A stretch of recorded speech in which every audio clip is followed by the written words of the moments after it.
নবী জবাব দেন, ফাতেমা রে, আমার উম্মত ফালাইয়া কেমনে যাবো রে, আমি ছটপট করি কান্দি।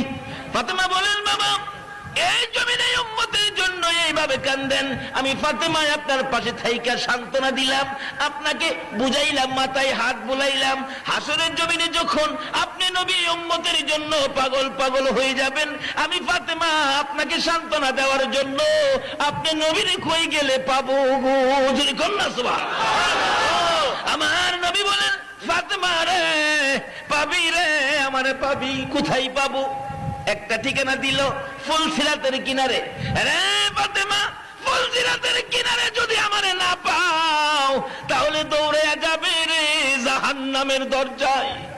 জাহান্নামের দরজায় যদি আমারে না পাও, যাবি রে মিজানের পাল্লার কাছে। মিজানের পাল্লার কাছে যদি আমারে না পাও গো ফাতেমা,